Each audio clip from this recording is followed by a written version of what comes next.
Hello friends, welcome back to my channel. నేటి ప్రశ్న క్రింది వాటిని జతపరచండి. చూడండి, జతపరచండి. List 1, list 2.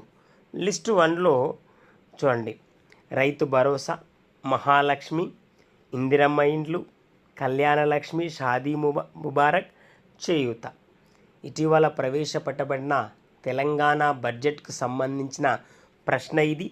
చూడండి, రైతు భరోసాకి ఎంత కేటాయించారు, మహాలక్ష్మి ఆర్టీసీలో ఉచిత బస్సు ప్రయాణానికి సంబంధించి ఎంత కేటాయించారు, ఇందిరమ్మ ఇళ్లకు ఎంత కేటాయించారు, కళ్యాణలక్ష్మి, షాదీ ముబారక్లకు ఎంత కేటాయించారు, అలాగే చేయూత పథకానికి ఎంత కేటాయించారు ఇక్కడ ఇచ్చాడు. చూడండి, లిస్ట్ 2లో లిస్ట్ 1 లిస్ట్ 2తో జతపరచండి.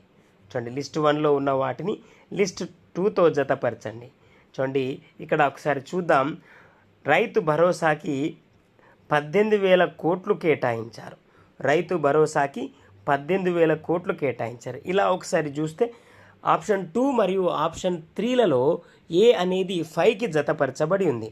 చూడండి, ఆప్షన్ 2 మరియు ఆప్షన్ 3లలో ఏ అనేది 5కి జతపరచబడి ఉంది. ఇంకొక దాన్ని కనుక చూస్తే చూడండి, ఇక్కడ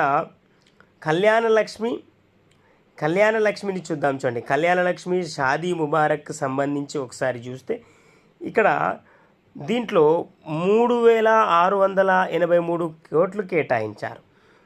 కళ్యాణలక్ష్మి, షాదీ ముబారక్లకు 3,683 కోట్లు కేటాయించారు. అనగా ఏ 5కి జతపరచబడి ఉండాలి, అలాగే డి అనేది 3కి జతపరచబడి ఉండాలి. A5 D3 జతపరచబడి ఉంటే అది మన ఆన్సర్ అవుతుంది. ఇక్కడ చూస్తే ఆప్షన్ 2లో సరిగా జతపరచబడింది. చూడండి, ఆప్షన్ 2లో సరిగా జతపరచబడింది. ఇక్కడ ఆన్సర్ ఆప్షన్ 2 అనేది సరైన జత. Please like, share and subscribe to my channel. Thank you very much guys.